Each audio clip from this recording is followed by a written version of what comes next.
Para muhibbin rahimakumullah. Orang-orang yang pecinta Allah ini, mereka tetap berdoa kepada Allah. Bukan mereka kada minta. Rasulullah SAW orang yang paling cinta kepada Allah di antara seluruh makhluk. Rasulullah berdoa. Rasulullah minta. Tapi doa-doa orang yang cinta kepada Allah itu tujuannya adalah bukan untuk kesenangan dirinya, tetapi untuk kesenangan Allah. Karena Allah itu suka bila diminta. Sedikit saja ini bedanya. Kalau orang-orang muhibbin, pecinta Allah, mereka berdoa kepada Allah agar Allah senang. Karena Allah itu suka dipinta. Kalau kada disuruh Allah minta, kada minta. Kalau Allah kada menyuruh berdoa, kada berdoa. Tapi karena Allah ini menyuruh berdoa, Allah senang kita berdoa, lalu berdoa. Kabul kada jadi soal. Kita kabulnya itu yang penting. Kita kabulnya, mereka ada. Nah, mereka orang pecinta Allah, mereka berdoa, doanya sama lawan kita. Rabbana atina fid dunya hasanah juga.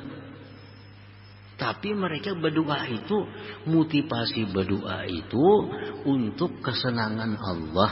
Karena Allah senang kalau kita berdoa. Nah, kalau kita berdoa untuk keselamatan kita.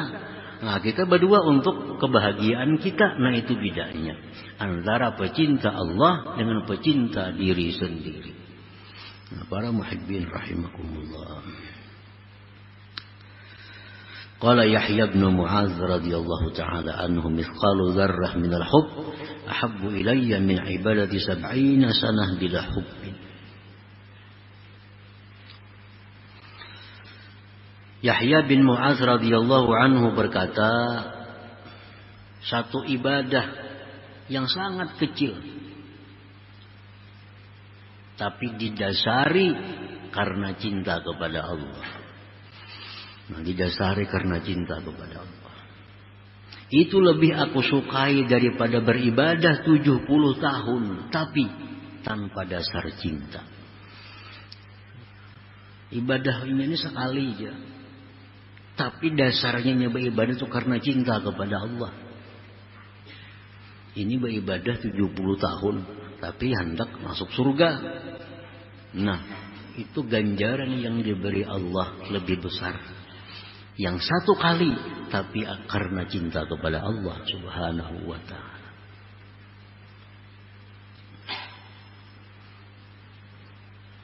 Nah, para muhibbin rahimakumullah, dalam sebuah hadis mendatang, ma faddalakum Abu Bakrin bi kathrati siyami wala salah walakin bi syai'in waqara fi sadrih. Tidaklah melebihi akan kamu oleh Abu Bakar Siddiq itu dengan banyaknya puasa. Tidaklah melebihi Abu Bakar Siddiq itu daripada kalian dengan sebab banyaknya sembahyang. Tetapi Abu Bakar Siddiq itu melebihi di antara makhluk yang lainnya karena sesuatu yang ada di dalam hatinya. Apa dalam hati Abu Bakar? Hubbuhu syadid lillah wa rasulih. Cinta yang sangat kepada Allah dan Rasulnya. Itulah yang menyebabkan Abu Bakar ini menurut ahlu sunnah wal jamaah manusia yang kedua setelah Rasulullah sallallahu alaihi wasallam. Beliau dimuliakan sedemikian bukan karena banyak puasa, bukan karena banyak sembahyang, kada. Beliau diberi Allah kedudukan tinggi itu karena ada sesuatu dalam hatinya yang tidak ada pada orang lain. Sesuatu apa itu? Cinta kepada Allah Subhanahu wa ta'ala yang luar biasa daripada sahabat-sahabat yang lain. Jadi artinya bahwa untuk mencapai kedudukan yang tinggi di sisi Allah itu bukan hanya sekedar amal-amal zahir, puasa, sembahyang, zakat, sedekah, haji, umrah. Tapi ada yang lebih penting, yaitu bahwa adalah motivasinya itu mesti karena cinta kepada Allah Subhanahu wa ta'ala. Nah, para muhibbin rahimakumullah. Jadi cinta kepada Allah itu merupakan sesuatu anugerah yang diberikan Allah. Samuaan kita nih kalau ditakuni cinta lawan Allah pasti cinta. Paling yang berbeda itu adalah kadarnya. Nah, kadarnya.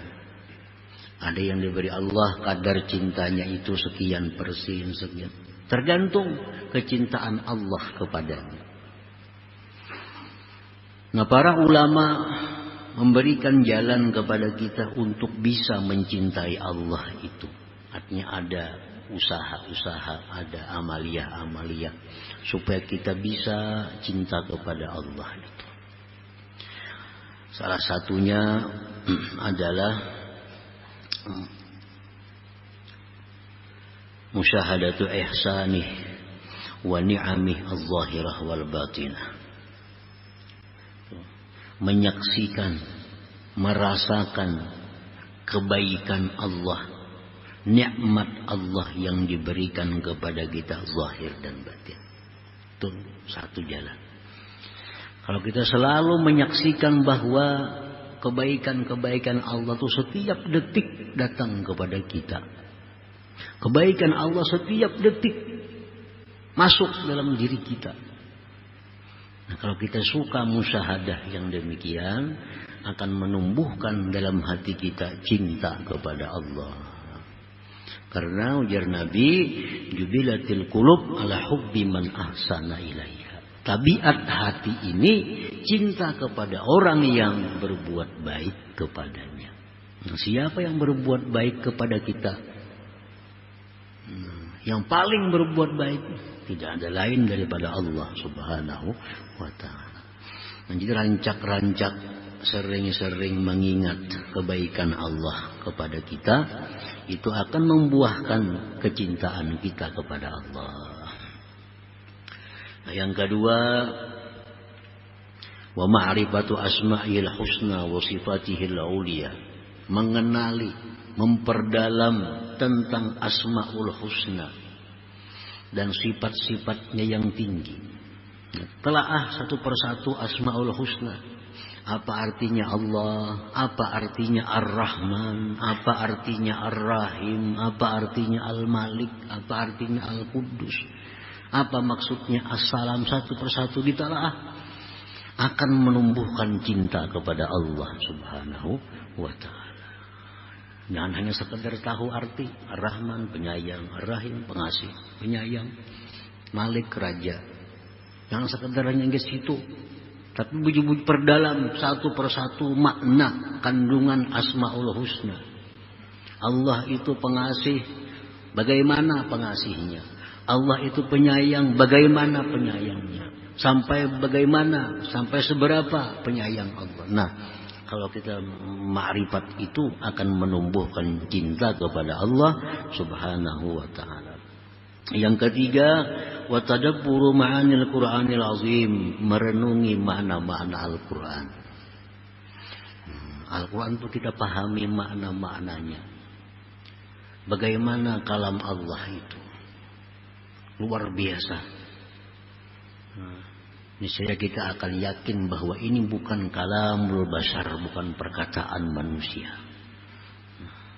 Nah, kalau kita merenungi makna-makna yang terkandung dalam Al-Qur'anil Azim, akan menumbuhkan jiwa cinta kepada Allah Subhanahu wa ta'ala. Selanjutnya lagi, wa mujalasatul muhibbin. Sakadudukan, bagaul lawan orang-orang yang cinta kepada Allah. Menjangkit juga ini. Menjangkit. Terus tabiat sudah yang dibuat oleh Allah bisa menjangkit, menular itu. Kita bakawan orang jahat, atau luar jadi jahat.